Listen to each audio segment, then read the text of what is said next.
schooling, I tried rearing chicken, but then everyone started doing it. I stopped when the market became saturated with chicken farmers. I then ventured into cattle farming, and that too caught on. So I decided to go into a business that was unique, and if anyone wanted to try their hand at it, they would require training to get specialized skills or knowledge before venturing into it. So I started butterfly farming. He makes around 10,000 to 20,000 Kenyan shillings per week from his little beauties, the equivalent of around 120 to 240 US dollars. In 1 month, he can make up to 40,000 shillings, which is around $480. The father of 4 is able to support his family and provide for them through the butterfly business. His main client, the National Museums of Kenya, started the Kipepeo Butterfly Project in an effort to conserve the Arabuko Sokoke forest. The forest is in a little town called Gede, in Malindi at the Kenyan coast. Kipepeo is Swahili for butterfly. The project started way back in 1993 with the interest of wanting to help the local communities around the Arabuko Sokoke forest to kind of earn a livelihood out of the forest resource. The farmers catch mature butterfly adults in the forest and bring them back to flight cages on their farms. It takes 3 to 4 weeks for a butterfly to metamorphose. While the museum offers training, Abbas acquired his knowledge from an altogether different source. There was a friend of mine who wanted to rear cattle, but he didn't know where to start. He came to me and told me, "I want to rear dairy cattle. What do I do?" So I asked him, "What are you doing at the moment?" And he told me he is a butterfly farmer. So I told him I'll teach him about cows and he can teach me about butterflies. To date, he still rears cattle and I still breed butterflies. It can cost as little as 20,000 shillings.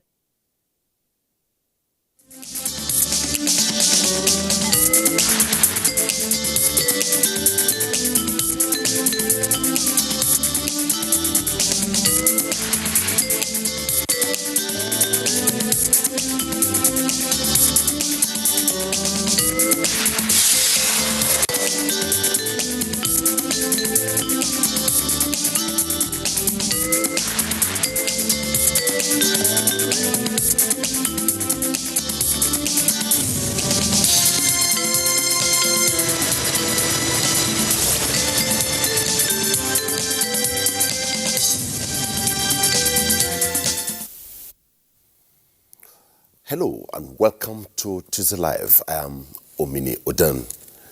Today we shall be looking at the increase in electricity tariff and other matters, as well as proactive measures in curtailing the first case of COVID-19. Nigerians woke Friday to the news of the first case of coronavirus through an Italian man who authorities said arrived in Nigeria from Milan in the evening of Friday 24th and did not have symptoms when the plane landed.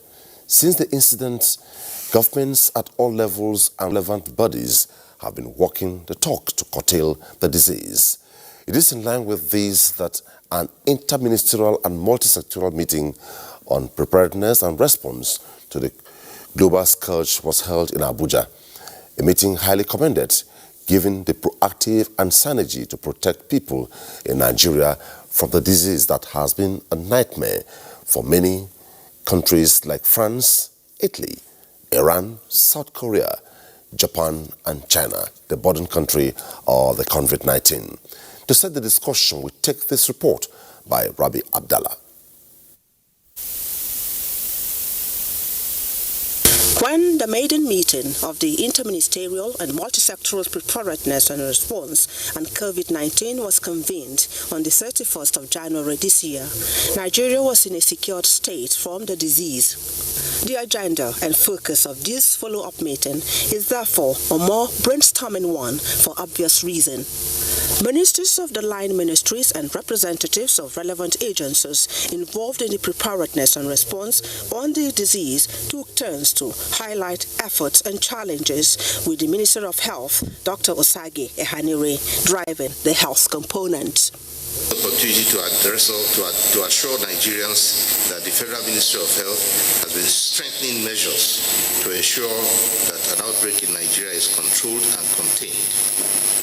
A multi-sectoral corona preparedness group led by the Nigeria Center for Disease Control has been activated at its Emergency Operations Center and will work closely with Lagos State health authorities to respond to this case and implement firm control measures. We have control of our FRCM platform. We don't have control of the state's platforms, and the state platforms are probably even much more important for this kind of advocacy than the federal government platform. So please, we appeal to all state governments that this is not political. This is about Nigeria. The immediate national investment, which we really want this honorable house to do or to address, the national stockpile of response commodities, the renovation and strengthening of treatment centers, digitalization of surveillance and contact tracing across the country. For the port health, I think there's a need to see synchronization or harmonization of the information from those who enter the country vis-a-vis the data that is being collected by NCDC. How do we track these people? What lies ahead is an action plan that identifies gaps where prevention, response, and containment of COVID-19 is concerned. At a news conference that preceded the meeting, the health minister reiterated that there is no new case of COVID-19 apart from the index case on Lagos. Curtailing the first case of COVID-19 in Nigeria, and that report by Rabi Abdullah set the tone for the discussion on the first leg of the program tonight. Tuesday Live is an audience participatory program. At some point, our phone lines will be opened and you put your calls through, raise your concerns. And when the call is through to you, please turn down the volume of your television set to avoid the hallback or the echo. Also, you can join the conversation through our Twitter handle at Tuesday Live NTA. My guest on the first leg is Dr. John Oladejo. Dr. John Oladejo is the Director, Health, Emergency Preparedness and Response, Incidents Manager, COVID-19 Response Emergency Operations Center. Good to have you on the program. Thank you for having me. Now, the development quite disturbing, stunning globally, developments in the minutes, but our concern is Nigeria. Where are we by the minutes? What's the update on your way here? A lot of developments will have happened. What's the update? Oh, thank you very much. As a matter of fact, I will still, have to give us the antecedents. As you rightly know, on the 27th of February 2020, we recorded the first case, and that first case was an index case from it's an Italian citizen who works in Nigeria and returned from Italy to Lagos on the 25th. As the Honorable Minister has directly said. So he traveled to Ogun State for a business meeting and felt ill. They checked for malaria and it was negative. The physician that actually treated the patient had an index of suspicion, very high index of suspicion, and was able to really recall where the patient was coming from and was quickly able to refer this patient to IDH in Lagos. And that was the first case we had. And since then, we have not had any other case again. The patient, as I'm talking to you now, is clinically stable with no serious symptoms and is being managed at the Infectious Disease Hospital hereby in Lagos. So we have our rapid response team that are actually deployed to Lagos and Ogun, because those are the places where the in this case actually touched. And these people have been working with the state government, Lagos state government, as well as Ogun state government. So I was in Lagos on Saturday with the Honorable Minister, and we were able to see the patient. The patient was actually doing fine and is still doing fine as I'm talking to you now. So there is no any other confirmed cases. We have actually tested for 15, and they were all negative. Okay, follow up to yesterday's interministerial meeting. A lot of issues were raised regarding compliance, yes, preventive measures. What is the compliance level now in terms of maybe at the airport, public institutions, in the private sector, ministries, government agencies, and what have you? Because we expect by now, just like when we had Ebola, everything was visible. Yes. What is the situation after the meeting of yesterday? Yeah, it's just barely 24 hours now. Our team that's on the field, they still reported that they were having issues with some VIP. But during the meeting yesterday, we agreed that whoever that is not complying, we need to get his or her name. And the Honorable Minister of Aviation has actually taken it upon himself that we can send these names to him, that he will really take it up. Because if anybody that travels outside the country, they are always obeying the rules and regulations. So why not our own people here? So we are still talking to about this. We are still discussing it, and we are finalizing it so that anybody that does not comply, we have the right to send the names to Honorable Minister of Aviation and to take action on that. By the last count, we have just 4 response centers, and there has been this call to increase it to 6, maybe 1 for each of the 6 geopolitical zones. Response. Are we up to date with that? Yeah, we have 6 response centers now, and are all ready for any eventuality. In fact, we train all the health workers that are manning these centers about a week before we now had the first case, and they have been dispersed to their different stations, and they are really working very hard to ensure that there's no to ensure that there's prevention, and if there's any eventuality, they will take care of it immediately. As serious as this issue is, some persons seems to be try to kind of trivialize it, and the minister has said that steps will be taken on those who attempt to do in terms of mischief makers, those who spread fake news to scare people. Have we had cases of people being arrested or people being stopped to carry out such trends? Actually, we have not arrested anybody, but since the Honorable Minister has just announced that, we have not had any problem with such again. Initially there were news, rumors. We were able to investigate and arrest it. But since the Honorable Minister just announced that, I think everything has now coming down. People are now very careful on what they discuss, because the Honorable Minister even said, Honorable Health even said that there is a collaboration between the Ministry of Information and Facebook. So if anybody send any fake information or news, the Facebook will just withdraw it immediately, which is a very good development. Being the manager of the director of the Preparedness and Response Center of COVID-19, what word of education will you give to Nigerians to be preventive and proactive towards warding off this scourge? Yes, containing this COVID-19 should be everybody's business, not just government, individuals, society, everybody. And the major thing is that you must practice hygiene. Make sure you wash your hand regularly, and you make sure that if somebody is coughing beside you, you have to be at least 1 to 2 meters apart. And another thing is that if you have anybody coming from all these countries where we have community transmission of COVID, that person should have what we call self-isolation and report back to a particular number, which I'm going to call very soon. You have it here? Yes, I have it here. So the number you need to call immediately is 080 097 000 10 to 10. So when you call that, repeat the number again for emphasis.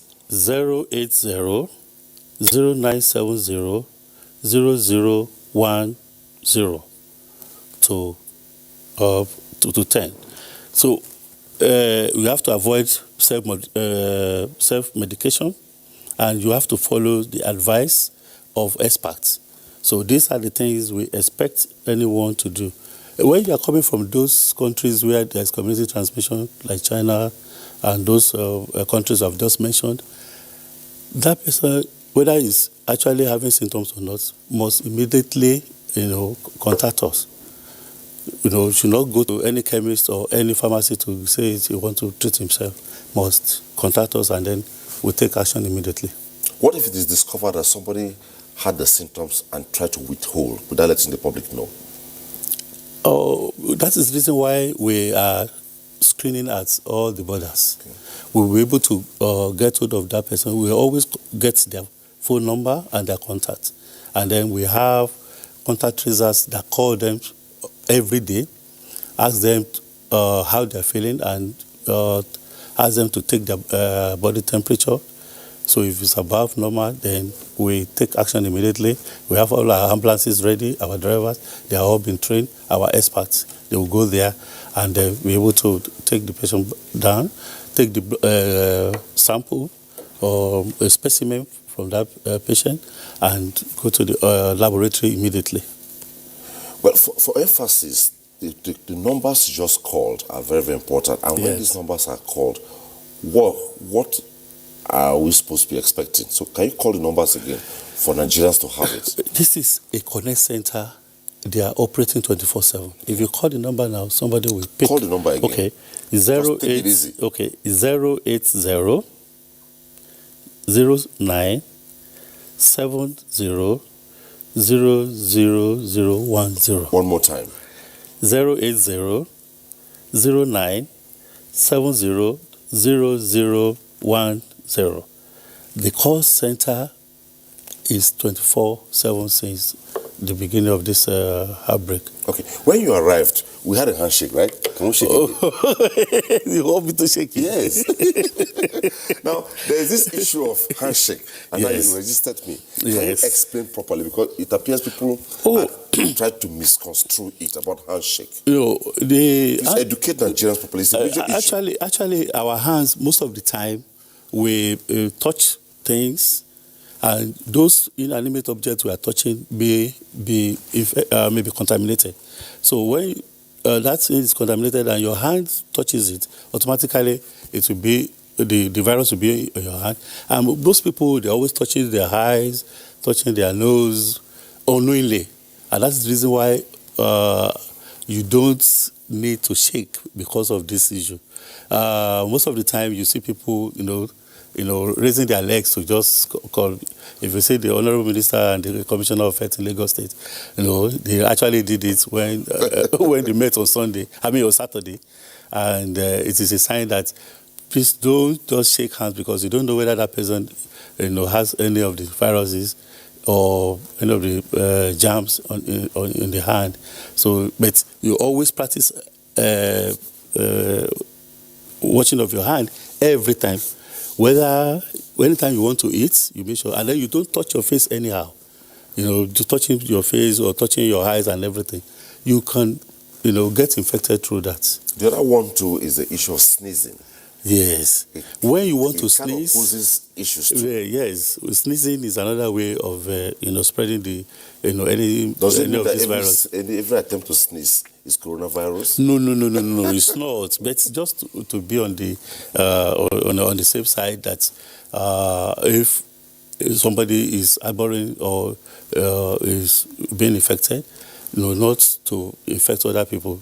If you want to sneeze, you try to cover.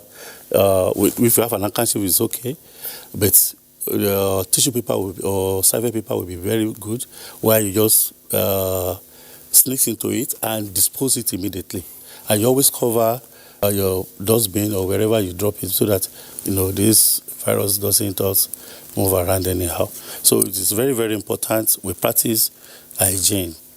Even for our respiratory system, it's very, very important. We don't just expose ourselves to that. Besides the World Health Organization, the European Union ministers in charge of health are planning an extraordinary meeting very soon.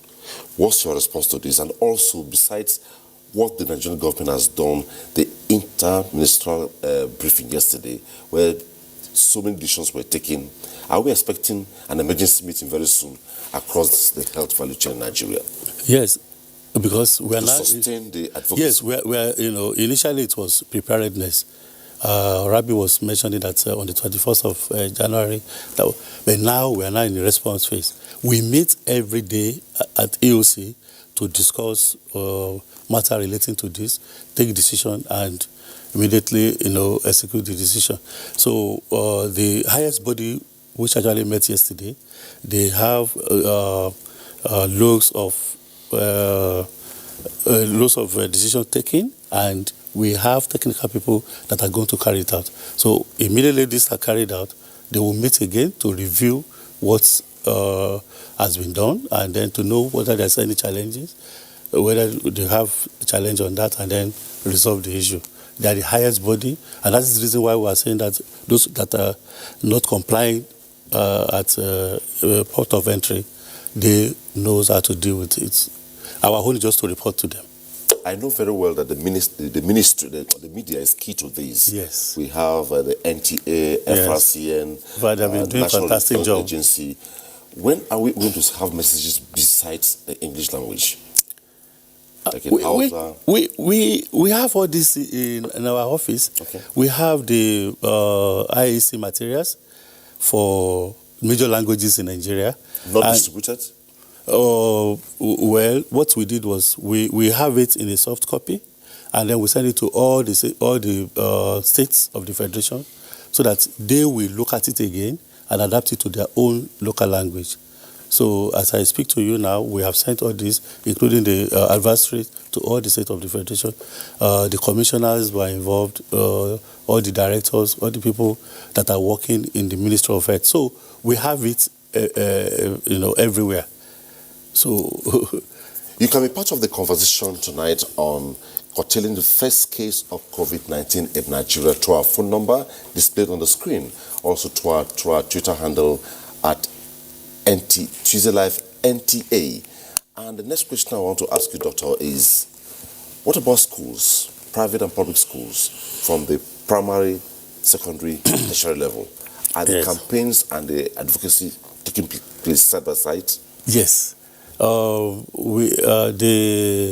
Nigeria Center for Disease Control just issued advisory on that too, that the school, that is the school principals, the headmistresses and so on, they should embark on, teaching their wards and their students on how to actually practice washing of hand, that is infection prevention and control, and that there is no need for them now to be using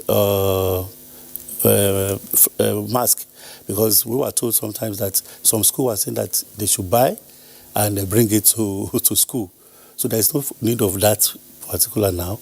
The only people that you are expected to be doing that are the people that are actually showing the symptoms, and they just have to prevent other people to be infected. So, but the major thing is they should practice hand hygiene, and then ensure that all the environment are clean, and they always move away from anyone that is coughing or sneezing at any particular point in time, at least about 1 to 2 meters away.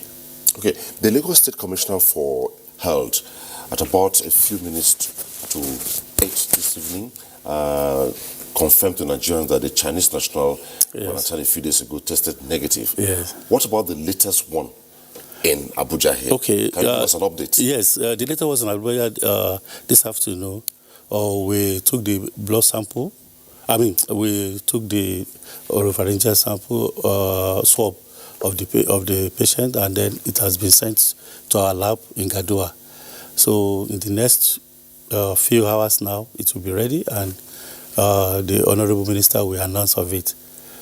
But as I speak to you now, we only have one confirmed positive, and all the one we have been testing, they are all negative. Okay, but so far only now, one no confirmed. Nigerian has. No. Okay. What about those officials or workers who had links with the Italian? Have we tracked some? Are we in touch with them? Okay. There were assurances given that all those who have had contacts with him, the hotel. Yes. Have you reached them? Yeah, we have reached them. We are getting in touch with them, and we are monitoring them every day. We have our expert that call them twice in a day. We call them in the morning, call them in the evening to know whether they are complying, and all of them are actually compliant. So we have all of them. We are getting in touch with all of them. So what word of advice will you give to Nigerians generally?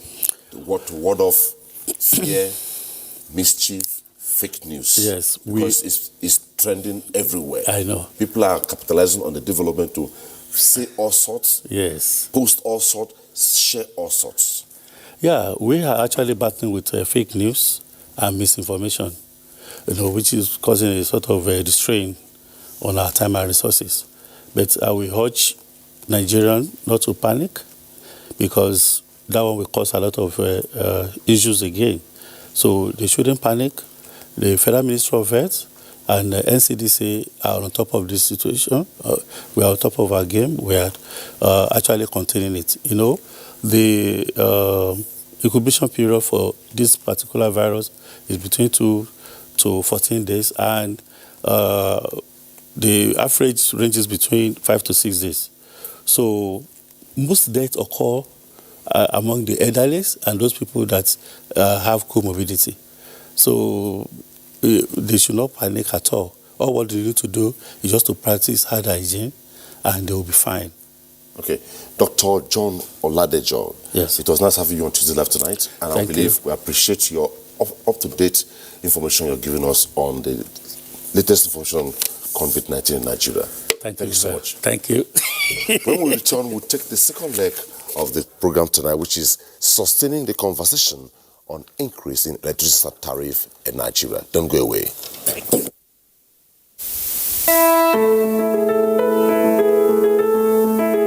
All persons arriving from China or any country that has a major outbreak is advised, if they have no symptoms at all, to self-isolate, meaning that they stay indoors in their homes for at least 2 weeks. And if they develop any symptoms like cough, catarrh, sneezing, breathing difficulties within this period, to report to the nearest health facility. We're also advising all airlines to report any case of a passenger falling sick on board before the plane lands. That is a requirement in the agreement. Nigeria Port Health Services and Nigeria Center for Disease Control are on alert at our airports and other points of entry.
and information from more media sources than ever before.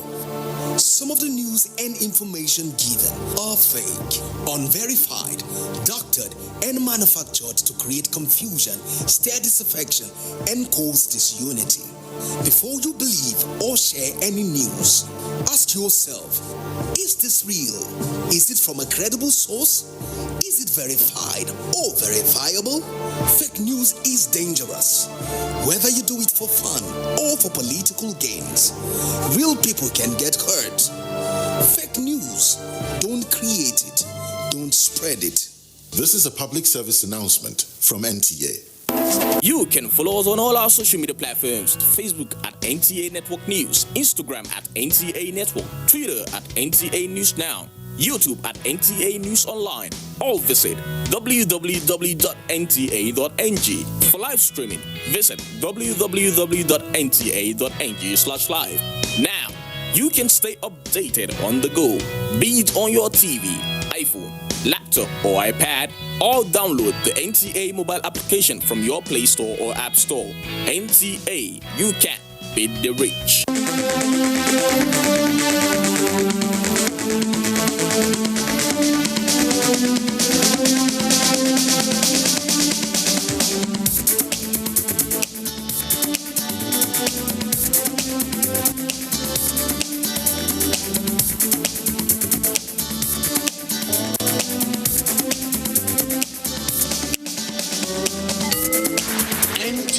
Tuesday Live, a network issue-oriented innovation talk show.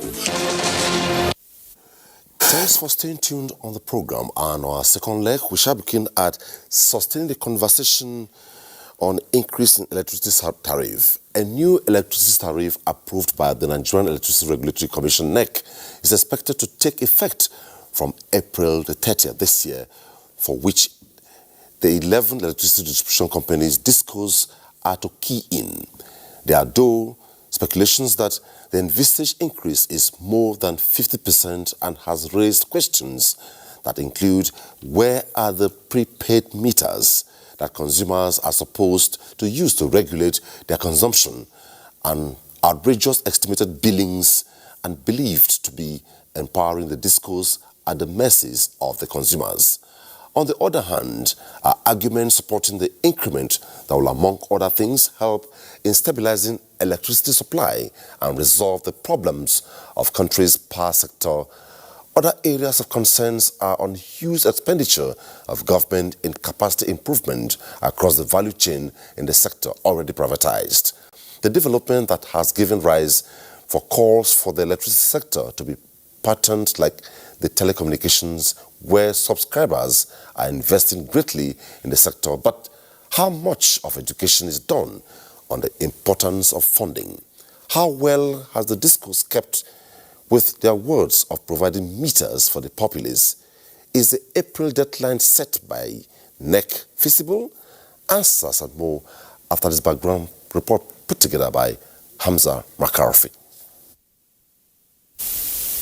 Over the years since privatization of the power sector in 2013, the customer has never been king and continued to be unhappy with performance by operators, despite commitments to service agreements and government huge investment on infrastructure in the sector. Most Nigerians contend with outrageous estimated billing system and lack of meter access. According to 2019 data from the National Bureau of Statistics, only about 3.4 million residential households connected by distribution companies are metered out of an estimated 7.5 million. The distribution companies, on the other hand, are not any better and concerned about energy theft amounting to billions of naira, unwillingness by customers to pay accumulated bills, corruption by personnel in their system, and other huge legacy issues inherited from the days of NEPA and PSCN. Distribution companies are the ones that will collect all the payment that will fund the value chain. from the gas suppliers up to the distributing company. So once the tariff is not set right, then you cannot have the correct pricing. And what that means is that you are selling below your cost. And there is no way that you can sell below your cost and you can also be in business. Other participants, like the GENCOS and TCN, equally share concerns of stranded power and inability of DISCOS to take a load, leading to huge revenue losses by the entire sector. Although the DISCOS continue to deny, gas suppliers too feel the impact for not getting paid as at when due. Generally, the value chain has a disconnect, and participants blame huge dearth of funding in the Nigerian electricity supply industry, resulting in slow-paced development of the power sector. There is blame game between the owners, the distribution companies, the generation companies, the transmission companies. Changes coming to the power sector cannot happen without adequate funding and management. It was to address the challenges federal government introduced power sector recovery plan to attain service and financial stability.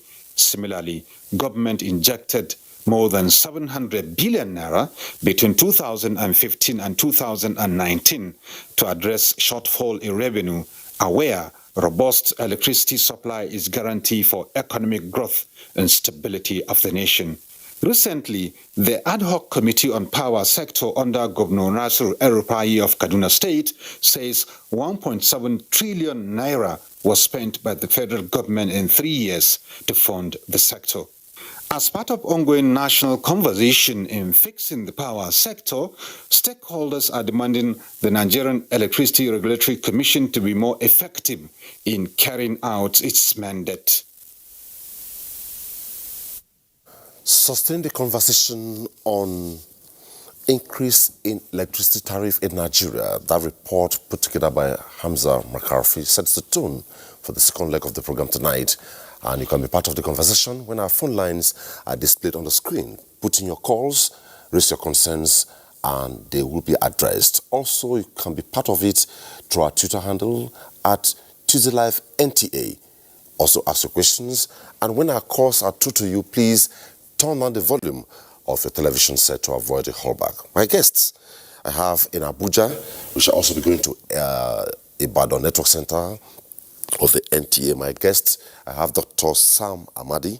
Dr. Sam Amadi is former Executive Chairman, Nigerian Electricity Regulatory Commission, NEC, and currently Head of Department, Property and Private Law, Based University, President, Association of Law, Students and Economic Studies. Welcome to Tuesday Live. Law and Economic Studies. Okay, you're welcome. Thank you. Peter Eweso is the MD, CEO, Nigerian Electricity Management Services Agency, Chief Electrical Inspector of the Federation. Welcome to the program. Thank you. Prince Will Okorie. Prince Will Okorie is National President, Association for Public Policy Analysis and a Power Sector Analyst. Welcome to the program. Thank you very much. From Ibadan, we have John Ayodele, Chief Operating Officer, Ibadan Electricity Distribution Company. He's joining us from Ibadan Network Center. Good to have you on the program. Very much. Okay, I believe he heard us. We'll join him as the conversation continues. Gentlemen, once again, welcome to the program. Sustaining conversation increase in electricity tariff in Nigeria. If you follow the conversation, you hear all kinds of arguments, lingo, technicalities. Before we go into it, let me start with Dr. Amadi. We hear so much about a word called MITO. MITO here means multi-year tariff order, and it comes year by year. So what's MITO, and where is MITO 2019 or MITO 2020? Thank you very much. I think maybe consumers are less concerned about MITO and more concerned about power, but no, you're right. Absolutely. We need to know what's MITO. Well, like you said, it's a multi-year tariff order, and the idea is that electricity pricing is multi-year. Investment in the network depreciates over the years. So, for example, Wezo is here. So if you put meter or transformer in this area, maybe it has a 20 years or 50 years or 10 years, So the regulated asset base means that all those costs are put together, and then we develop, or NEC develops, a price methodology that allows for different prices over the years. Oftentimes, those prices might not change much because the costs don't change a lot. So what that might simply means that you have a framework that lays out the price of electricity, generation price, of course, retail, over, we started with 5 years, and then we had about 10 years. I don't know what. Do you graduate yearly? Yes, what happens is that those prices are published ahead of time, so you know the price. But those prices are also subject to what we call minor review, which means because some escalators, take for example, our exchange rate has not been, it has been fairly stable now, but in the past it has gone up to something 365 or so, or $306. So that's one indicator that can change a variable. The second variable is also inflation. The third variable is quantity of power available, and the fourth, cost of gas. Now, what that means is that because the regulator knows that these are variables, that means they change over time. There is plus minus 5%. So it used to be every 6 months. Okay, you would come back and rebase. Meaning you go and look at those indicators. If you do your assessment, reindex those prices again. If nothing changes, the price you publish remains. But if there is massive, more than 5% plus minus, then it means that, technically speaking, that price published ahead of time might no longer be sustainable. I'm taking on from this perspective because what we are again, just finally, affects all Nigerians across the sector. It's just like GSM. Absolutely. Electricity affects everybody, and everybody from the various strata shop from the same, that AEDC and what have you, and they are treated. That is a concern. That's why I asked the question. Yes, again, just to sum up, the idea of MITRE is, for example, assuming power increases, quantity increases, it's possible that the price you pay this year, next year the price goes down because quantity, all is being equal. If it increases, the average or marginal cost of production will be low. So the MITRE graduates based on the quantity is a critical driver. The cost of gas, which is a major component, we have about 80% of our power comes from gas turbine, or the quantity or the cost of the foreign exchange and others will affect. So the MITRE provides orderly pricing mechanism, so people know ahead of time what price, and those prices allow the operators to recover their cost, and therefore those prices create incentive for investors to see like a 5-year window that, look, these prices are controlled based on sensible variables that any businessman will look at. So the MITRE is actually gives confidence both to consumers and to operators. But the idea here is to make sure that the prices are such that reflect as much as possible the true cost of production. Okay, the other leg, before I get to Engineer Weso, is how do you categorize, or what's the placement of R1, R2, C1? Well, these are technical things that have been happening in the sector. No, it's very important. R1, R2, C1. Yeah. I'm aware that R1, R2 has to do with residential. C1 has to do with single-phase, three-phase commercial consumers. Okay, the point. How do you place the point? Yeah, exactly. The point is that there are different categories and classes of consumers based on their load. They take from the networks, and of course based on the type of business they do. So the DISCOs have their classification. Of course, NEC has classification R, residential customers, commercial customers, industrial customers, and of course things like agriculture and public institutions and street lights. So those categories are there. Now, the R1 customers are, technically speaking, people who take not more than 50 kilowatt per month, let's say. Okay, so their consumption is rudimentary, and they are hugely subsidized because they're not taking much. Then R2, you have R2, those who are also single phase and three-phase meter. You have R3, depending also on some residential, for example, some people who are on dedicated transformer, low tension, high tension, dedicated to transformer. They have, so those prices are based on, ideally, on an assessment by the DISCO of your load. So if you're living, for example, most residential customers are R2 customers.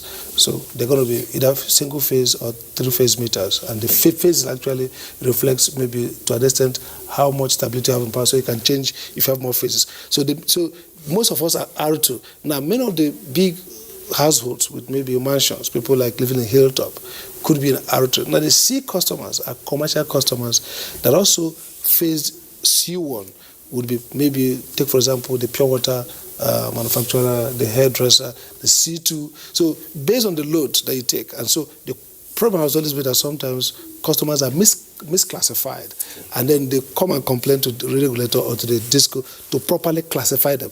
But all these are based on accurate energy audit that tells us what load they are taking and what devices you have in your house and what kind of power you are taking for the grid. So if you have just your fridge, for example, I think technically R1 will be, let's say, a few bulbs in a hut somewhere, maybe with a fan. I love your explanation. Let me go to Engineer Wesu. Engineer Wesu, you are the Chief Technical, I can't pick your designation, but already on. Yeah, Chief, let me emphasize, MD Nigerian Electricity Management Services Agency, Chief Electrical Inspector of the Federation. As critical as this discussion is, I want to ask you this.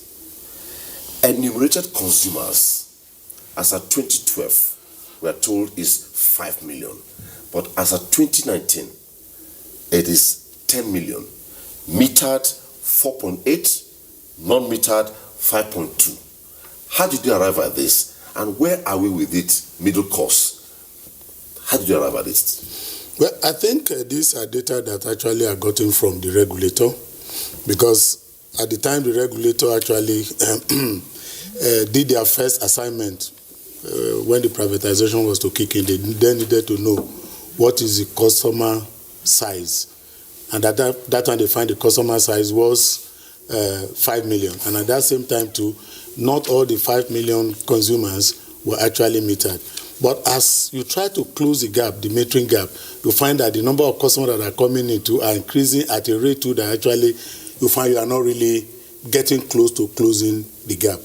And that was why last year it behoved on the regulator to say, look, if the DISCOs are not able to actually close the gap as fast as possible, because until you have proper metering, adequate metering, the liquidity in the market that will actually drive the entire market will not be there. So that was when they actually came up with the MAP regulation to say that, look, we can no longer leave this in the hands of the DISCO. Let's have a third party who should bring his own investment and then be able to recover that his investment as a first line charge of the meter they provided. But as of 2019, they find out that the total metering gap is actually 5.2, which shows it's even actually higher than the 5 million we had in 2012. And so with the meter asset provider coming in now, it is expected that closing the gap will be faster. And in closing the gap is equally going to help the sector, because if every person that is actually connected consuming power is metered, then you are sure of collection efficiency.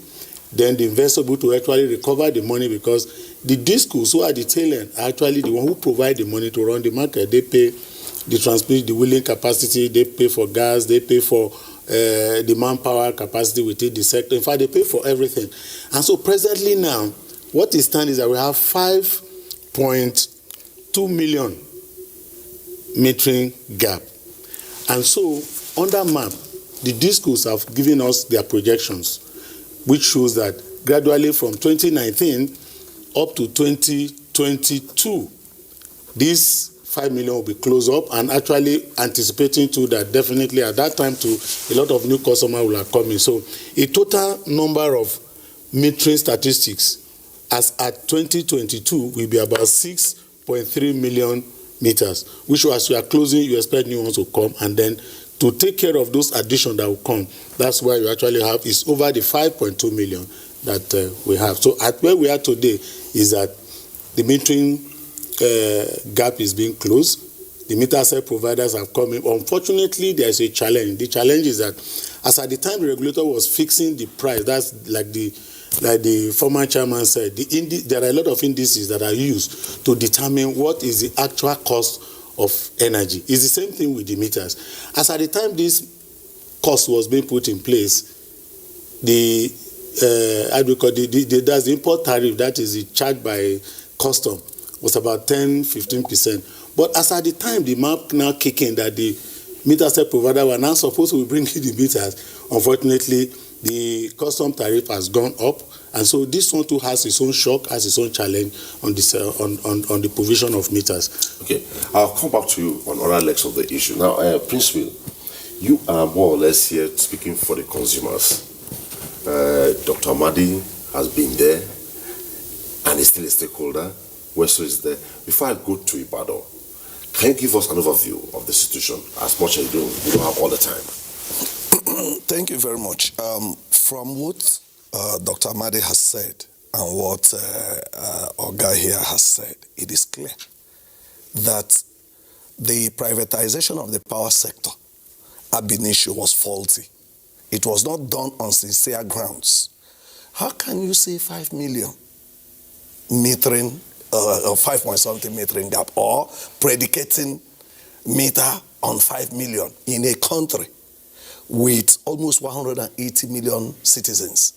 Are you saying that the buildings in Nigeria, one local government, how many buildings are there? Talk less of one state. And you are bringing 5 million. So it's deceptive. Because if we have not less than 36 million households in Nigeria, and 36 million households, okay, if it was 5 million, why was it that at inception in 2013, the performance agreement that the DISCOs signed on to, they were to provide about 64 million meters, I think. They were supposed to provide that. So how did 5 million come in? That, having said that, Dr. Amadi has talked about MITO. The MITO regulation provides that it has to be set according to available capacity.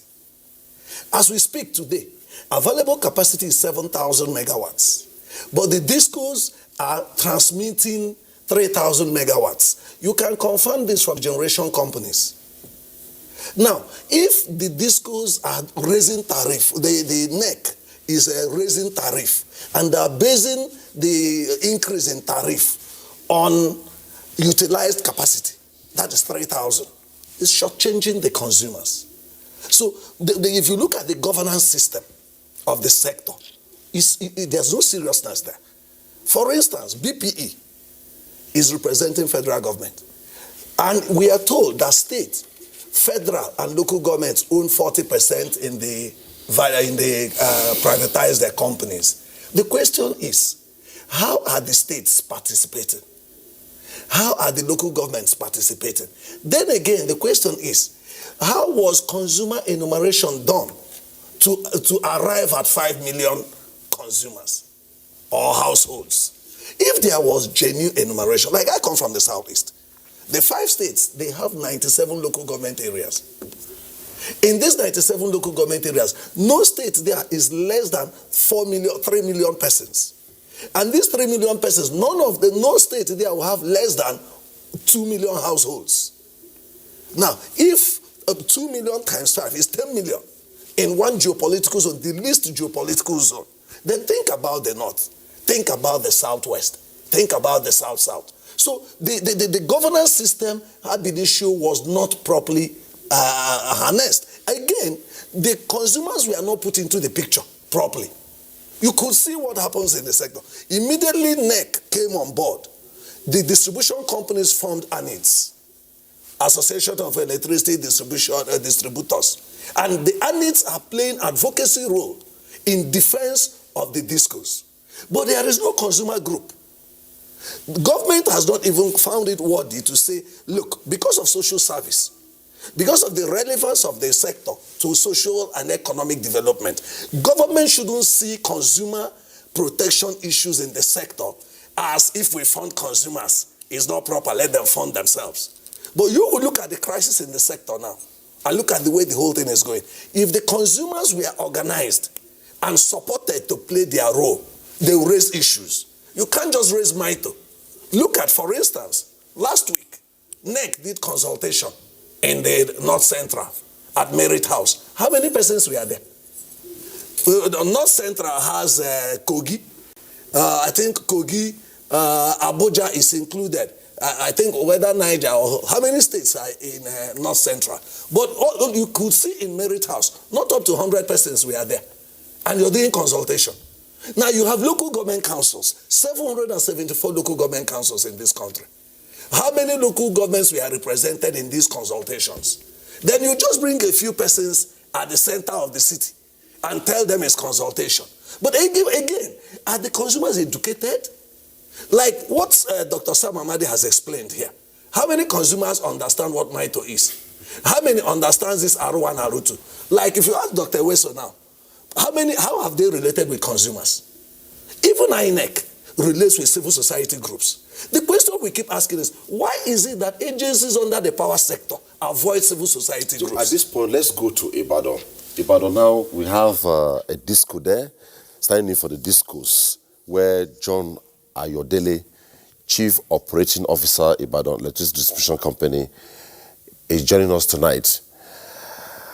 You're from Dr. Sam Amadi, Engineer Weso, and Prince Will. What's the situation? Can you give us an update? Thank you very much. The key issue with tariff setting and others is a basic function embedded in the regulatory function of the Nigerian Electricity Regulatory Commission. But let me start with, as at the time the assets were sold in 2013, there was no enumeration done. We depended purely on the factors that were in the data room.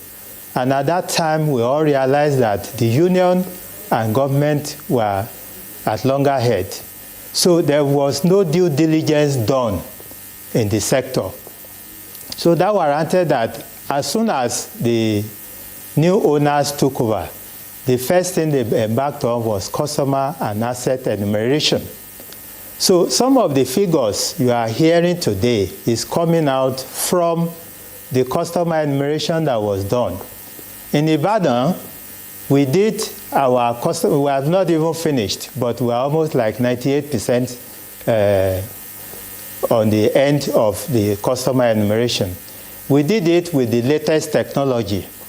So the question of saying whether there are 200,000 houses or 500 or 10 million houses does not come. Every land area where we occupy have been mapped on a Google map, and we have translated it to reality such that every meter we install today has a GPS position. So even if your name should change, the GPS will not change. And we are using that to map out. It's just using technology for the whole situation. So in the real sense, the tariff setting is the motto you have heard from Dr. Sam Amadi, which is the true position. He was at the head of affairs of NEC for a while. So he understands what he's saying. But what I want the whole Nigerians to understand is the fact that, yes, we have like 11 classes of tariff positions. R1 customers today still pay 4 naira per unit for people who are taking about 50 kilowatt hour per month. 4 naira.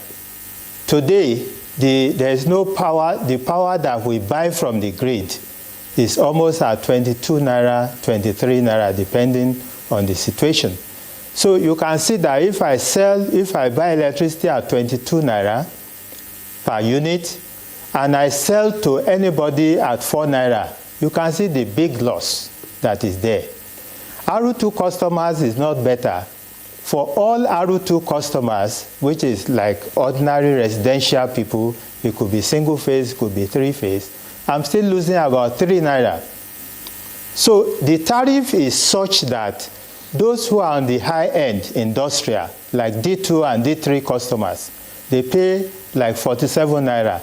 It is from this one that we try to offset the losses that we make on R2 and R1 customers. But what is our industrial base? How many industrial customers do we have? So when you look at it, it's not equal to And that is why, as of today, there is still tariff shortfall. Tariff shortfall comes from the fact that the cost of doing business is, say, for example, 100 naira. But you can only invoice, say, 70 naira. So the difference of 30 naira is what constitutes what they call tariff shortfall.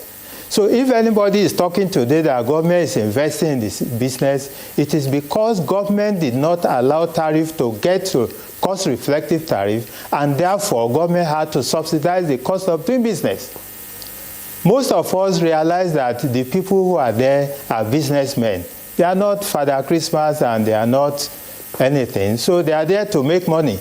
But as of today, there is no disco that is making money. It's all losses.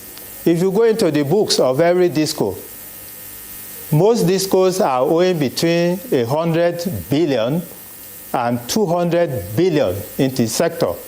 That makes their books unviable. You can't take that one to any bank to secure money. So that creates the funding problem that they have. Any disco that is not interested in metering is definitely not in business, because that is the only way you measure the consumption. The estimated billing to many, unfortunately, does not even pay discos. I'm telling you that no disco who depends on estimated billing will ever make it, because the tendency is that a lot of people are underestimated. While some may be overestimated, of course, those are the ones crying out. But a lot of people today, if you want to put meter in their houses, they will refuse it because they prefer the estimated billing. So the question we have on ground is that now there is MAP, meter asset provider. But like Engineer Wezo said, as soon as that one was created, a price was fixed, there was a change in tariff. And it's just what is going on in many places. The tariff has gone up, and therefore the people who want to do MAP have problem of clearing their goods. Before the MAP, it was 10% tariff, but now today as we speak, it's 45%. And there's no way to put that one into the whole situation almost immediately. And that is affecting the MAP program. In Ibadan. But let's take our first caller tonight. Our first caller is calling from Lagos, Yusuf. Hello, Yusuf.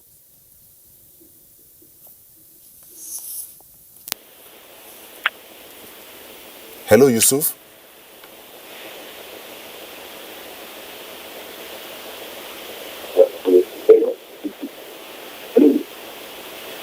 Hello. Hello, Yusuf. You're on to Tuesday Live. Hello. We can hear you. Hello. We can hear you. Go ahead. Okay. I'm calling from Lagos. Go ahead, please. Okay. I would like to say on this. Hello. Go ahead, please. Go ahead. Okay. I would say about the electricity tariff. About the electricity tariff. It is kind of like contractual Lagos law, and a kind of a mwahaha on these monotonous voyages. Well, Yusuf, we'll come back to you. Your lingo is getting around the high side. We are discussing tariff, not mwahaha here.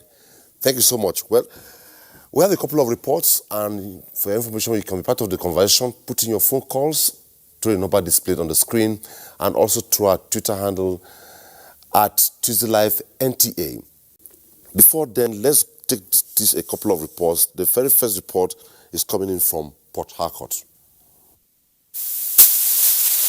Access to energy has continued to be a recurring issue in most parts of the country.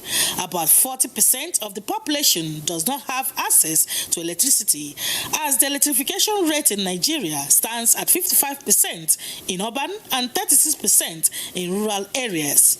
As the country grapples to generate, transmit and distribute electricity, the review on electricity tariff has become necessary to improve service delivery of distribution companies. We'll be talking about customer satisfaction, reduction in the estimated billing system, network expansion, stroke, rehabilitation. If you look at some of the network which was inherited from the Hitato PSN, some of them are aging. Of course, it requires money to rehabilitate those lines, and the money can only come through the fifth man in the value chain, which is the customer. Other respondents are of the view that the review on the tariff require inputs from different stakeholders. This will ensure that customers are not subjected to high electricity rates, which in turn gives rise to non-payment of bills, meter bypassing, and other challenges that hinders efficient operations of service providers. Considering that Nigerians are paying so much taxes, and this period the economy is not really stable, to ensure that proper modalities are set, stakeholders should be involved, stakeholders should be engaged. Bill, no light, they will use hand and write it. Is it good? It's not good. So look at me, how many rooms? Only 2 rooms. They are writing 10,000. They, however, appealed for the availability of prepaid meters to put an end to the estimated billing system. Our next leg is Kano. It's not an exception, as its economy also depends largely on energy, which provides a platform for the establishment of small, medium, and large-scale industries.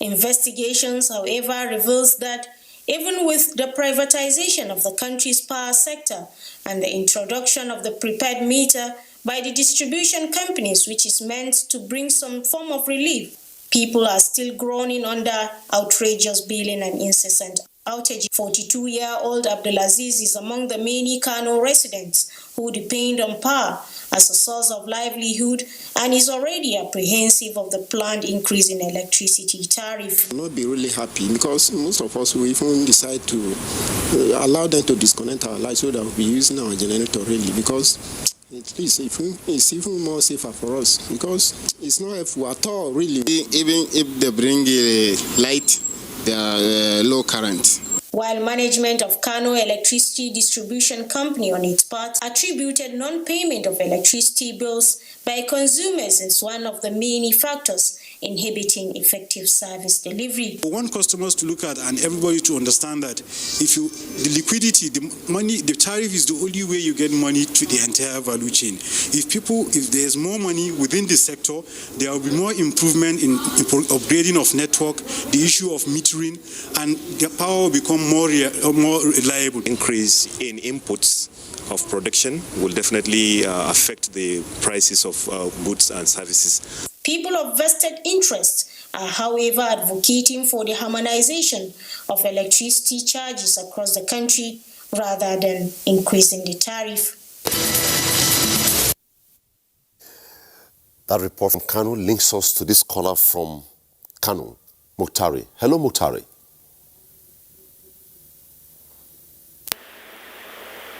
Hello, Muktari. Hello, sir. Good evening. You're on to Tuesday Live. Yeah, good evening. Good evening. This is a great opportunity which I have been ever waiting to hear from. And in fact, issue relevant to these electricity matters.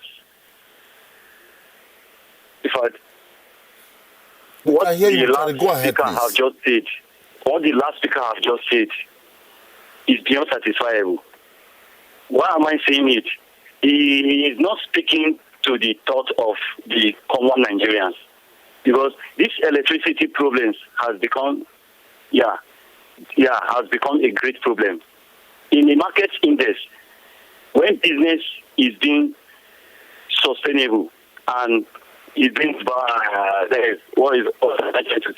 buoyant, it is when you will not like to bring an increase into the market desk.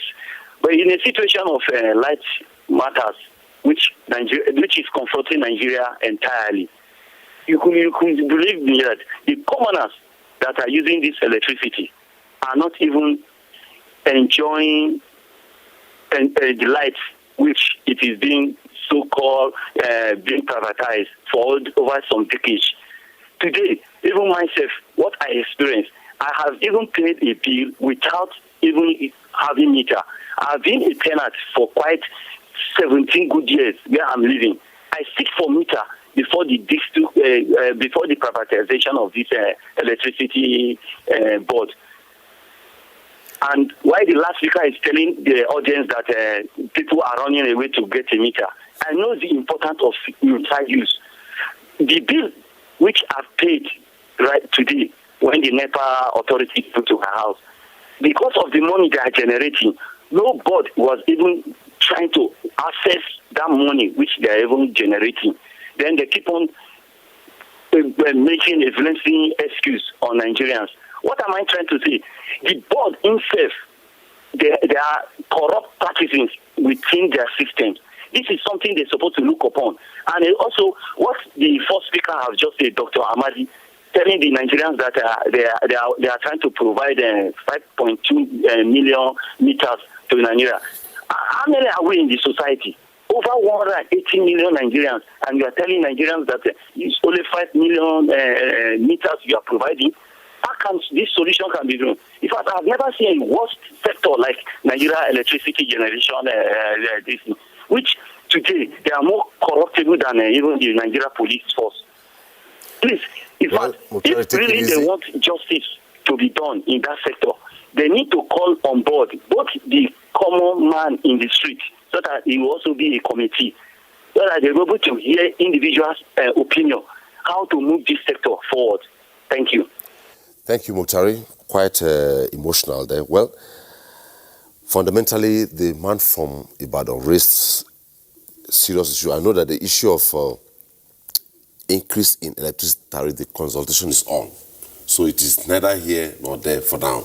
It has not been put on hold consultation. So let us look at metering. Metering is fundamental. Ayodele in Ibadan said any disco that is not interested in metering is not supposed to be in business. What is the big deal about this metering? Why is it a problem? You have been given the opportunity to distribute power, and the easiest and seamless way to make your money is when the consumer has meter. Meaning, you buy, let me just say, I have my phone, I have my SIM card, I buy my airtime. I don't need to wait for someone to give me estimated. So what's the big deal about not providing meters? Well, I think, in fact, I would like everybody to have meter every day, even though I'm no longer in NEC. I receive calls from everybody who need meter. They are estimated billing. So I want meter. But the point is, you see, we sit back and ask ourselves this question. Meter is one of those legacy, what we call legacy problems in the sector. What that means are problems that are inherited. Nigeria started the first grid electricity in 1896, I think, at Ijora. Till 2012, when we had our first meter inquiry led by Bamidele Turu, which when I was chairman of NEC, that report gave us that our metering rate was probably about 40% of consumers were metered. So we had at least 60% unmetered. Today, I think maybe the improvement could be maybe something close to 45 or 50 marks. I'm not sure. So what does that tell you? It means that even before you privatize, you had 60% of your customers unmetered. Now, what does that mean? It means two things, basically.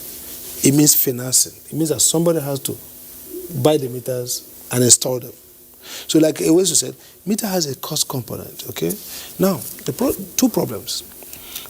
The man in Ibadan, Ayodele, experienced NEPA staff who is now, who went very high up, so he knows what we're talking about.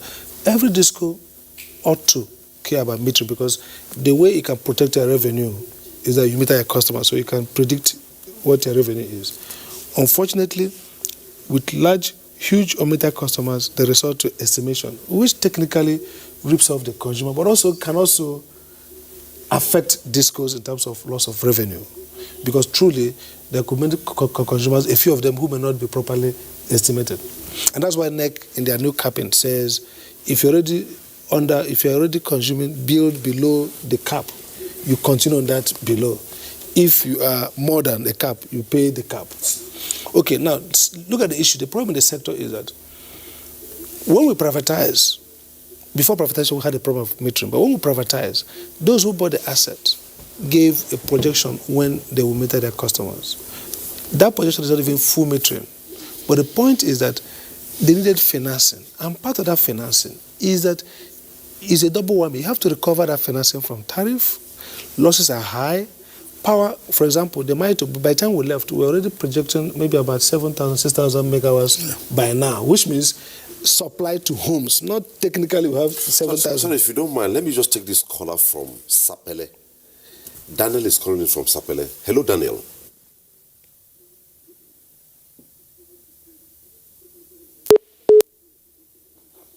Oh, we lost that call, please, sorry. So we had probably around 7,000 megawatts. Now, so more market, more power, more revenue, and then the discos can make the investment. Now, those who bought this asset with borrowed money. Like what we said, yes, he was right. They were not, we privatized at the time, we need to privatize by all means. And then the people who bought it, not everybody in the world cared about our asset because we didn't have the capacity. These are rundown assets. We didn't have, just like people are complaining about tariff increase, they didn't have confidence that we can increase tariff. They didn't have confidence that we can allow these discos to operate. So they shied away. And Nigerian businessmen got money from the banks, leveraged 100%, some of them, to borrow money to buy the asset. Now, they don't have capacity to borrow money to finance long investment that have gaps. So if you invest today in power sector, you get like in the next 10, maybe 20 years, you keep getting small. So the first problem of metering is financing. Where is the money coming? The discos are suffering from loss of revenue. Today, the discos who carry the discos who recover the money, MBET will probably pay the generators, but the discos take a head cut. That means they will take less. Maybe they will pay regulator and other people. So at the end of the day, the problem is that the revenue doesn't balance. The disco doesn't have enough revenue to invest in metering. The second problem is also that sometimes, even when they can do more in metering, the incentive of estimated captive, this is a monopoly. That's why private monopoly is dangerous. So the customers are captive. That means even if you don't have good service, where are you going to? You're in Abuja, are you going to go to another disco? And that's the danger of privatizing with a private monopoly. When you privatize and you don't have efficiency gain, it's more dangerous than a public monopoly, because the private monopoly, you have no exit, no choice, but you are trapped. So today, consumers are suffering because the discos do not have the capacity to meter them regularly and don't also have the incentive to make those investments, because they are also very cautious. We're talking about taking the asset from them with all kinds of uncertainty. So they're not even investing as they ought to invest. So the problem, therefore, is how can we crack the crisis of financing? My proposition is this, that maybe government should consider metering as a social investment and say, okay, what's the metering gap? We finance metering without financing the disco, because government has financed about 1.7 or 1.6 trillion in the 3 batches of the loan, the interventions. When I was there, we had 213 billion investment loan, so to say, secured by the CBN, of course. And the discos are paying those loans anyway. But what that means is that they needed to pay stranded costs, legacy costs. The government came with 700 something million, I guess, and then there are still billions, and they're still going on. So the point I'm making is this, that it might be important to see metering as a public good now, so that you take it away from the discos responsibility. You then reduce the cost, the monetary component of the metering is taken away, so that discos will not be taking responsibility to, because once consumers are metered, like you say, they can control their consumption. Okay. I think that crisis is very important, because otherwise, I don't think in the next 2, 3, 4 years, the revenue flow in this market and the financing capacity of the discos to borrow money is enough to finance, even if it's only 5 million. Let's assume so. Don't forget that every day, new houses, new customers are coming on the network. Let's take this call. And the new meters are coming in. Friday is calling in from Sapele. Hello, Friday.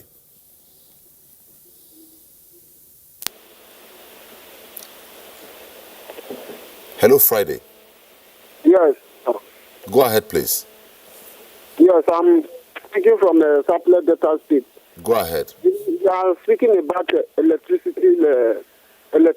In Sapele Delta State, NEPAs are collecting, power holding companies are collecting money at the end of the month, and there is no light. We are not using light in Delta State. They only bring the light for 3 hours, and they will collect and they will interrupt the power supply. I want to ask, this light bill that they are paying, where is the money going to be? Because the people are crying every day. There is no light. So people continue to pay light bill in Sapele Delta State, and there is no light. Why is it like that? Thank you, Friday. Njeweso, before I take the tweets, I want you to also respond on a different leg from the analysis given by Dr. Sam Amade. What is the situation regarding those who have been supplied meters, those who are ready to get meters, the issue of meters being withdrawn?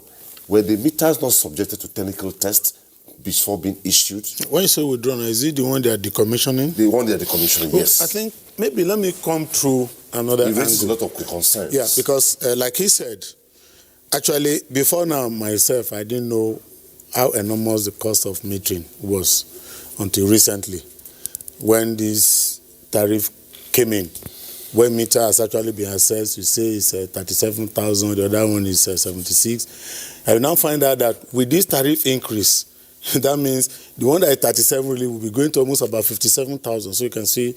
But I think one good thing that the regulator has done, realizing that the DISCO were not solvent enough to be able to actually provide this meter because they were not providing, brought in the MAP regulation, which is also a way to say, okay. MAP means meter asset provider regulation. So what this means is that since the DISCOs are unable to provide meters, let's give it to a third party who will now provide this meter, though it's still part of the MITO because the meter cost needs to be recovered. But this one, as somebody else is taking that responsibility so that DISCO can concentrate on other aspects of their job. But still, we need to know that the DISCO are still the one paying for the meter at the long run because this money actually is paid to the meter asset provider directly. But one of the challenges that we're having with metering, apart from the financial, is installation. You remember the last time we discussed, you know that you find out that even many Nigerians will be telling you that their meters are running because this meter being provided is not just for the consumers alone, it's both the DISCO. There are a lot of meters that can come into the system that actually you'll be consuming and the utility company are not even seeing what you are consuming because that's why it's a device that is a two-way protector. It protects both the supplier and the consumer, and that's why the testing of this meter is of paramount importance, so that you don't have a situation whereby you are consuming, you are not paying, or you are paying for what you have not consumed. So that's the challenge. I give you an example. Somebody has installed a meter in his house. He has installed it at the load end. The load end means where the power now gets to your house, you use it to drive all the facilities. Sometimes you are using your generator. When you're using your generator and you switch it on and your meter is at the load end, what you are generating, you are equally paying for it. And so that's why sometimes they say... who does the installation? Is the electrician, the electrical contractors. They do the installation. That's why you need to call an expert who has been certified by NEMSA so that if there are challenges, we're able to look at it. In fact, the last one we did, we got a lot of callers who told us that they've gone to check their installation and find out that actually they install it at the wrong place. Because you need to install your meter at the end where the supply is coming in. So that when you change over to your generator, it's going to the low without passing. That's one. Two, a lot of installations of meters in this country are awful. You use the wrong cable size, you use the wrong connection. Once you have connection, the losses we are talking about in the sector increases. When you twist wires together and the current is jumping gap, the losses will increase. And this one too can cause a lot of meters are getting burnt. And that's why I have actually been advising most of the DISCO to say, when we are closing the gap, we should actually take adequate precaution to ensure that we are perfectly closing the gap. Because if you are closing gap and we are losing meters, then you find out that when you do plus or minus, we are not really closing the gap. Like you talked today, now you talked about decommissioning. That's another issue we the regulator need to look into. When MAP regulation was carved out, it was presumption is going to close the existing gap.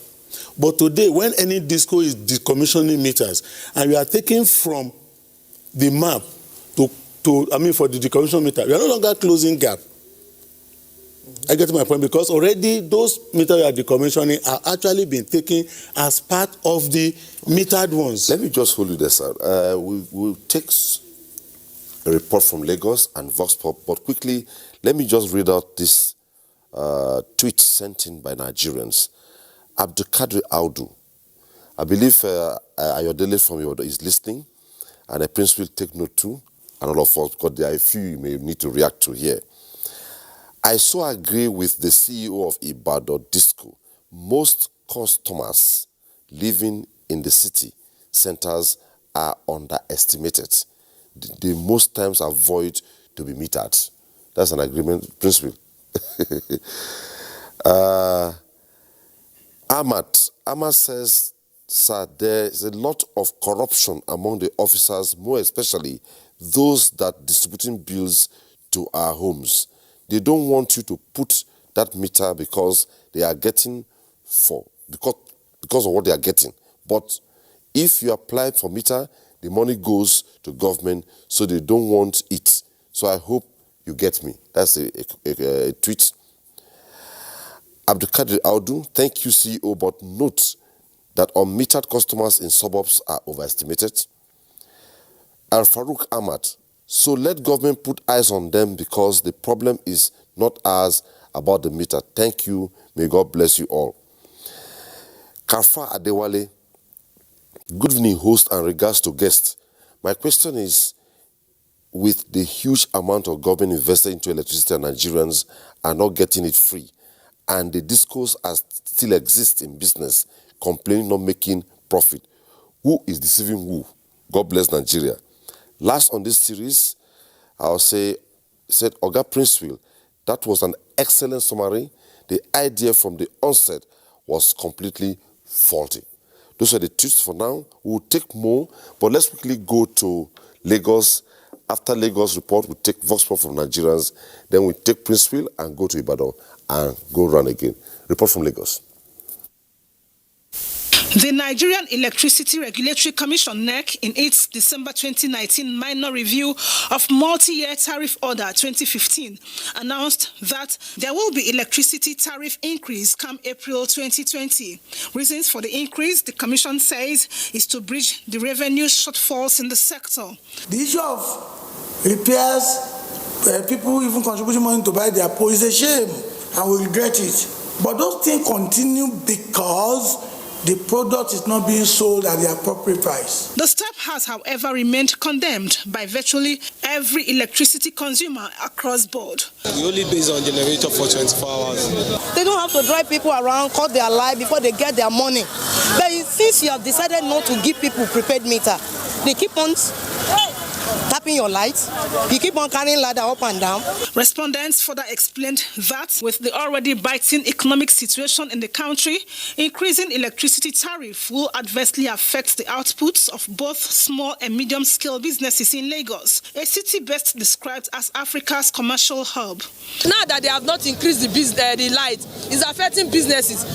Not to talk of they come to increase it. I also pay tax for the electricity one way or the other through VAT and other things. When I go to my barber shop, from 500 and he has already increased everything to about 1,000 or so. In spite of meetings between electricity distribution companies and key players, the step has continued to meet with serious opposition. Any increase in tariff without concomitant commitment to metering is potentially problematic and would again exploit consumers as it is. Whatever that Eco Electricity Distribution Company has made today, we'll go back to Abuja, sit down, and these contributions will be some of the things we will look into before arriving at our decision on the application. While the battle continues, business operators in the metropolis insist that reasons for the proposed electricity tariff increase has nothing to do with the end users, especially when several businesses are still gasping for breath. Well, that was a report from Lagos. Let's listen to Nigerians. We did a Vox Pop on the issue, and let's take a listen to what Nigerians said. The increment is not favorable to all because we are not seeing the light. If the light available and we will pay, we'll be happy in paying it. But for instance, when they give you a big bill and the DC light, and you will forced to pay it, you'll not be happy. And if you don't pay, they'll come and cut your line. And the issue of prepaid, Initially, we heard that it's free. You apply. Later, they said you pay 30,000 naira for one phase, 75,000 naira for 3 phases. On that note, even when you go and pay online, you take them 1 month, 2 months for you to get this prepaid meter done. Issue of electricity in Nigeria is worrisome. Why should people pay for light that they are not using? There must be a constant light, and at least people should begin to enjoy, even though if they cannot give light 24 hours, let it be 18 hours. They will know that when the bill come in place, people are ready to pay. If you want to pay NEPA bill, some would like to take the issue of NEPA bill to be their personal business. Then will be cheating you and collect the bill. The meter issue that them brought, we're happy for that because the meter is good, but some still on that, they still use the meter cheating masses. Reactions there by Nigerians, and like we said, we can be part of the conversation through our phone lines and also the Twitter handle. Before I allow Prince Will and Ayodele speak, 3 more tweets here quickly. Also, I want to advise government and stakeholders investing in this electricity to make prepaid meters available to customers. This is the solution. If Nigeria can supply power to neighboring countries and they are enjoying it, why is it difficult to make it work here in the country? Ikpoza Michael says, discos are transferring estimated bills into prepaid meters and people are not using the power because discos put off such prepaid meters and they will tell you to clear the estimated bills on the meter before you can use power. Last on the series, calling for Engineer Iyeku Salami Mohammed. Good evening to you and the men in the studio. Let us tell ourselves the truth. Firstly, those who acquired the assets are not businessmen, rather people within the corridor of power that took the advantage of then administration. They are not genuine investors, but rather politicians. Reaction? I want to start from saying that the sector is not being taken serious. Nigerians are not really being taken serious. If you watch this country, Section 14(2)(c) of the Constitution says participation of the people in their government shall be ensured in accordance with the provisions of this Constitution. Now, if Section 14(2)(c) says that, and the NEC, if you look at the Electric Power Sector Reform Act, in most of their regulations, it said with consultation with the customers and consumers. But how many customers are really consulted? How are they educated? Okay, take for instance, the enumeration the man from Ibadan spoke about. Who did the enumeration? How can you allow just the disc alone to do enumeration? He will give you the figure that will favor him. Now, who monitors and who evaluates? Shouldn't there be a way of involving consumers? Take for instance, why not get the state governments? What is the Ministry of Power in various state governments doing, or Ministry of Rural Development? Can't they get enumeration of consumers in their states? Can't local government chairmen get enumerated figure of the consumers in their local government areas? And now know the households that are metered and the ones that are not metered. Now, you cut off state governments, you cut off local governments, you cut off community associations, you cut off consumer groups. And you just sit down and just say you have done this, and you want to force it down the throat of Nigerians. Remember, this nation is, democracy talks about justice, fair play, equity. And where you begin to deny citizens the right to participate in governance, you are not, it's no longer democratic. Okay, let me hold that. Hold on. Again, Constitution gave citizens a duty in Section 24. Section 24D says it is the duty of the citizen to participate in the development and advancement of the community where he resides. If I'm from a community and you come to my community every time to collect bills and collect money, but when it comes to decision, you don't involve my community association. You don't even involve the community people in discussion. So what are you doing? So you are seeing the citizens as slaves. You just enslave them, and then you are saying there is no liquidity, no liquidity. The question now is, what is the investment of the discos? Did they provide, how many transformers have they provided since 2013? How many wires and poles have they provided, irrespective of the money that government is borrowing and putting into that sector? Besides, World Bank, GIZ, many donors, many countries, organizations are giving loan for this sector. What is wrong in getting investors that have the money to come into the sector and help it to move? So if you look at the way the whole thing is done, I do not think that this sector, the way it is now, until consumers are taken serious, until this thing is taken like a major issue in the development of this nation, don't forget the level of corruption. I give you one example. We are intervening for a community in Mbiri, in Mbitoli local government. I mentioned it the other day. This community had no light from 2014 to 2018, but they were made to pay 1.8 million outstanding bills. It was when we intervened. The DISCO said there is a security problem there. Which security problem? We said, have you told police? We had to go to civil defense. Got the civil defense, they invited them. It was the intervention of civil defense that now made them give light in March 2019. But between March 2019 and October 2019, the community has paid 2.60 million. And then they are saying they are now owing them 1.9 million. And they gave them bill as at October last year, 760,000. The people ran to me. And then we started petitioning.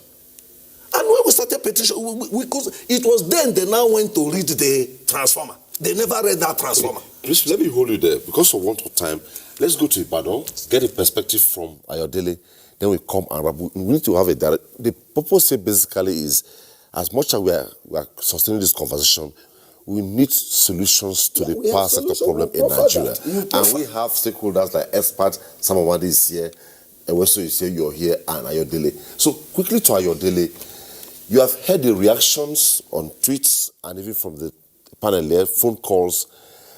The issue of metering, if I ask you, how fast can we resolve this in a few words? Because it's critical to sustainable distribution of electricity in Nigeria.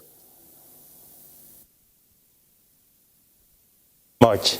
The mandate given by the regulator is that within 3 years we must close the gap. But like Eweso said, closing the gap is one. What happens to the obsolete meters that were hitherto assumed to be functioning but are not functioning? As we speak today, we have 147,000 obsolete meters that do not comply with today's technology. In fact, every 90% of fraudulent activities we discover within the sector had to do with these old meters. Apparently, even some of them, the vending machine that the old PCM was having in using to vend for those machines are even in the hands of some people. So for that reason, we need to change. In changing that, for 147,000 is costing us about 7 billion naira. That is money. Before that time, we had invested more than 8 billion in metering, yet we are nowhere. Anybody that looks at this thing, like Prince Will was saying that maybe we needed to involve people. It is the interest of the discos to do enumeration. You can't be dealing with electricity and you don't know who your customers are. You can't shortchange yourself on it. You have to just do it right because you want to know who are your customers, including the potentials you have in the system. And so the enumeration captures not just the existing customers, but potential customers that will exist. And in Ibadan, we have captured about 700,000 new customers and potential customers. So that is giving us the average of how we are going to close the gap. But in doing that, we have some old obsolete meters that people are vending without we knowing about it. So we have to change. That's about 147,000, and that is costing us over 7 billion naira. which we have to change, but we are not going to pass that investment onto the consumers. Now, back to the issue of metering. You know, we operate what I would call CAPEX regulation in Nigeria. Dr. Amadi will understand, even though sometimes they say it's incentive. But our capital expenditure per year is fixed, and fixed by regulation. So no matter what you want to do, you can't go beyond that. So that is another incapacitation that is existing in the sector. The other side of it, which is going back to what I think Dr. Amadi also said about the amount of energy available. There is this misconception, and I don't know where it's coming from. Oh, you will have 7,000, we have 8,000, we have 13,000. To us, it's not there. Because by MITO, when MITO fixed the megawatt for 5,000, my company was supposed to be receiving 760 megawatts per day at any point in time. But since 2013 to date, we had never received 70% of that. Rather, we get 50%, 30%, 40%. There's nothing for us to sell. And if we have nothing to sell, the overhead becomes heavy because we still keep the same level of asset that we have to operate on. We still keep the same number of vehicles, yet we don't have resources, we don't have anything to sell. So that is already a problem for the sector. And the issue of meter, why meter had not gone well, was that if you look into the MITO and see the investment for metering, most of my customers, RU2 customers, maybe get electricity about between 3,000, 2,000, and maximum 5,000. That is what most people pay. So let's even take the upper end. If somebody is paying me 5,000 naira per month, the quantum of the money inside that 5,000 that will go into a meter, if I'm using it to pay for the meter, it will take me 23 years to recover my capital. So there is no incentive to go and borrow money. If you are saying you want to borrow money for metering and you come up with 23 years of paying, nobody is going to give you any loan for that type of thing. Most of the loans are available are commercial loans. And I quite agree with Dr. Amadi that if government can take over the responsibility of metering, even if that is the thing they will put in, it will help to drive the metering. Because like I said, no metering, no business. Ayodele, just one word before I come back to Abuja. One word before I come to Abuja. I believe he's not hearing me. Now I'm back in Abuja here before I go back to them. Quickly, before I take on the way forward, because I have a few minutes. Kolawole Murele says, if they want to increase the tariff, we don't care. Give us 24 hours light. That's all. That's a concern. Yusuf Saleh, imagine me currently as I'm watching this program. There is no light. I had to use my cell phone to follow the conversation. This is pathetic and very worrisome. So let's say, what's the way forward? Okay, I think first... There are a lot of issues, but exactly. For want of time, yes, what's the way forward? Simple. I think 3 points I would like to make. One, is that this is a time for us to strengthen regulation. These problems will not be solved by another power grab, take over from the discos, get other people to solve it. It's not true. What Ayodele has said is true, that even the discos are leaking, their pocket is leaking. Consumers are not faring any better. And the problem is simply a problem of liquidity. Like I said, the investment for meter in this market will require long tenure. It's going to take you long to recover. And only those who have the money can make that investment and make it on a bankable environment, knowing that things will be okay. Today, our investment climate is risky. Our regulatory certainty is not too guaranteed. You're not going to get this kind of investment, long-term investment. So what can we do? I think three things. One, like I said, regulators should be helped to be much more, active and provide leadership. For example, the area of trying to cap estimation is a way of helping complaint from consumers. The kind of complaint that Mr.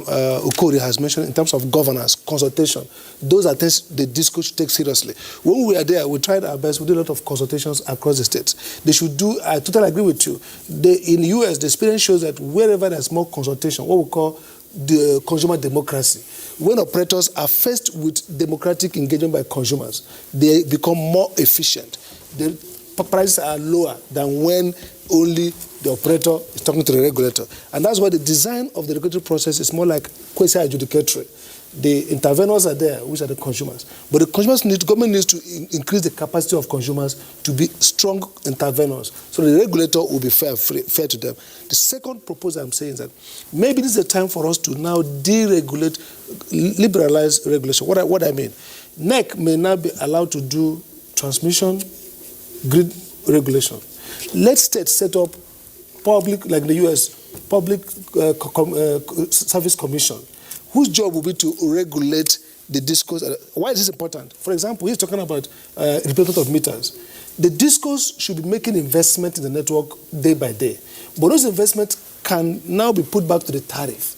The kind of engagement that is required may have to happen at state levels. For example, why should Ibadan not be able to replace those meters and then go to the regulator and make a rate case and say, we need extra money in 3-4 years? The regulator talks to the consumers, because this power sector has to be solved one way. You have to inject financing, and that financing cannot come except there's a way to recover them. So I would argue that going forward, I think it's wrong for us to have one regulator, NEC, running consumer services regulation in all the country. As a long-term solution, maybe we should look at NEC like in the US as FEC, Federal Electricity Commission, whose job is to do with transmission, gas transmission, inter-region, grid. And then services at the states are left for the PSUs, the State Public Service Commission. Why is it important? It's important because in Imo, for example, the case might be different. So the governors can even make investment to support those metering gaps, infrastructure gaps. Then the state electricity regulator can have the capacity to engage with the consumers. We need to open up this system, liberalize it, decentralize it in a manner that the grid can be centrally managed, but the service component, the distribution mainly, can be regulated at the level of state. That would be the way to open it up to more investment, to greater engagement between consumers and the operators, with local regulators approving investments that may be done from time to time with increase of tariff. Let me say it further that I think that whatever we do, we shouldn't force, we should allow NEC to supervise tariff review from time to time, because ultimately we need investment. And if we don't have that regularity, it can quarrel with operators and consumers, but NEC, the investors will be happy to see a system where the regulator and not the government is engaged with the operator and the consumer. It gives them his confidence that whatever happens, if they're not happy, they can go back to the regulator, and the regulator can make a case. So, but each time we hear ministers or other political appointees make statements about maybe we'll take off from the DISCO, we don't give DISCOs, it creates a lot of uncertainty. So I would argue that this is a dispute that must be resolved between consumer. NEC should improve consultation, governance, credibility, with especially consumer groups. The operators need to be forced to do more. But ultimately, we need to put finance into the sector, and government can do it. It must come from the consumers and the investors. Consumers need to have confidence. And if you get greater regulation clear to the people, you'll be able to get consumers to accept. Let me get your perspective. Thank you very much. I think when I'm looking at it from the angle of ensuring that we have the right meters, the right type, the quality and the accuracy, because that will go a long way to ensure confidence, because the apathy that you have between DISCOs and customers in terms of estimated billing is equally there in terms of a bad metering system, whereby you have that somebody has been installed a meter, maybe he's been using a meter type before, like he said, he want to decommission. is paying 5,000 naira maybe for even 1 month, but suddenly a meter has been changed. And the meter is changed, is dispensing more than what it is.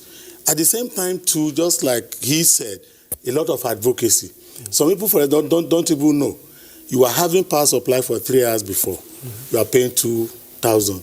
But now you are having power supply for 9 hours, 12 hours. Definitely your level of consumption will increase. That's one aspect. The second aspect is that we must ensure proper installation of the meters that are being deployed. Because if you deploy if you close the metering gap today and the meters are not well installed, you find they will cave in, and at the same time you don't have them. And that's why we actually have been advocating to say that people should watch the type of meter they put in their houses. For example, if your meter, for example, do not have a seal of NEMSA on it, you show it has not been tested. That meter is actually fake, and you cannot guarantee the quality of how that meter will actually function. That's one aspect. Then the other aspect too is that the DISCOs stroke the consumers and the customers definitely need to have a midway of how they meet. It's this question of one standing on his own, I'm right, and the other one, it can't solve any problem. I think all stakeholders need to come to the table and see the point of the other person so that this can be properly dealt with. It's because somebody say he's already have a cap on what he can spend in a year. Once he spend up to that level, he won't spend any other money. So, and this meeting really is capital intensive, and we then needed to make sure that it's done. Proper earthing of houses. I will say again too, if you don't have earthing in your house, like we've discussed before, even when your house's appliances are not on, your meter will read when there is a short circuit, there is a leakage in the house, because the meter sees it as a virtual load. So it's just a whole lot of things needed to be done in the sector to make sure that actually we are doing the right thing, and the consumers too should help by making sure they do not continue to do unwholesome activities. Somebody will go and tamper with the meter. For example, now they install meter in your house. Somebody will go and remove the neutral and then use the app to do it. The man is not consuming power, but the utility company is not getting. So it requires a lot of re-engineering the metering system so that adequate financing is done and proper revenue is coming to the sector, and then it can then pay for the entire before I go to Prince Will, these last two tweets, because they have talked on issues of corruption. We have not had time to discuss it. Samson Shiru says one of the major problems both the customers and DISCOs are facing is internal corruption. There is high concentration of corruption in the internal structure of the DISCOs, and until this is taken care of, even the investors will hardly gain. Yeah. Kar Fadewale to Mr. Ayodele, he should not just base the income on 5,000 naira monthly. Was the meter given for free? I paid nothing less than 30,000 to 40,000 naira before I got the prepaid. God bless Nigeria. God changed Nigerians' attitude towards truth. Quickly, please wait for. I have some. Yes, we don't believe we should be criticizing without solution. In the first place, the association I represent, we've initiated 2 programs, which, by the grace of God, the current Minister for Power has agreed that we should collaborate with National Power Training Institute to run some training programs for consumer groups, for them to be able to, because NAFTIN is set up to train manpower, skilled and unskilled in the power sector. But they have been concentrating on engineering aspect without looking at consumers' perspective. And Section 80 and 81 of Electric Power Sector Reform Act is on consumer protection and licensing performance standards. And those standards, consumers need to know them. Consumers need to know about Customer Service Standard of Performance for Distribution Companies, 2007. If they know these 2 things, DISCOs will be careful. But what we see happen is that the regulator don't even want consumers to know this. And when they give the enlightenment to DISCOs only enlighten you on how they will collect money. They are not enlightening the consumers to really know their rights. So I believe that consumer education should be taken to NAPTIN to be done. Let the government support NAPTIN for us to do this with them. That is at the community consumer level. And we are looking at consumer education in the electricity sector as corporate social responsibility. Banks are there. Oil companies are there providing electricity, which the DISCOs have been set up to do. But if there is proper coordination, it wouldn't be that way. Secondly, looking at the SMEs, almost all the SMEs in Nigeria today are running with generator. Now, we've met with Smidan, and we have a program with Smidan now, where we will look at leadership of SME groups to develop their capacity to understand their rights as consumers, so that you don't just become an association and your members are suffering exploitation, suffering lack of power, and you are not doing anything. Thank you. And you go and say, bank, give loan to SME. Bank gives loan to SME. 80% of the money they would have used to pay back goes into generator. Okay, let me so with Smidan, I'm coming. Let me hold it. Time. Yes, I'm concluding. Let me hold with it. Smidan, okay, with Smidan, we are trying to do that. But finally, the independent electricity distribution networks that we are licensed by NEC. Take, for example, there is PIPP. Listen, I have to hold it, I'm afraid. Let's go to Ibadan now. Mr. Olede, just one word. What word of real assurance do you have for Nigerians? One word, no time. Just give me 1.5. But actually what I want to say is that it is imperative and is the function of NEC to review tariff from time to time. It is their responsibility. We have missed tariff for more than 6-7 times. That is why this pressure is on the tariff.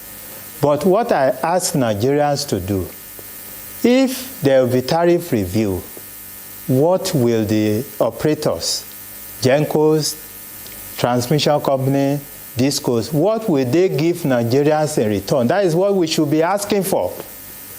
If we are going to change our tariff, what are we getting in return? And make the operators to sign in that if you change this tariff to this level, this is what we will give you in return. That is what we should be demanding from the DISCOs.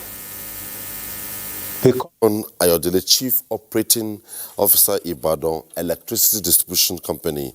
He joined us from Ibadan Network Center. Thank you so much for being on Tuesday Live tonight. And back in Abuja, let me quickly say we had it so good. We don't have all the time, but we have tried our very best to get to where we are. Prince Will, National President, Association for Public Policy Analysts and Power Sector Activists. Thanks for having you on the program. Thank you very much. And always a pleasure having you would have given me more time. Weso, MDCEO, Nigerian Electricity Management Services Agency, Chief Electrical Inspector of the Federation. It was nice having you on the program. Thank you very much. And last but not the least, Head of Department, Property and Private Law, Based University, President, Association of Law and Economic Studies, and former Executive Chairman, Nigerian Electricity Regulatory Commission, NEC, Dr. Sam Amadi. Thank you so much. Thanks. And to those sending tweets, we thank you so much for your tweets. For those who called, thank you for your calls. Well, that's it on Tuesday Live tonight. On behalf of all of us, thanks for watching. Bye-bye.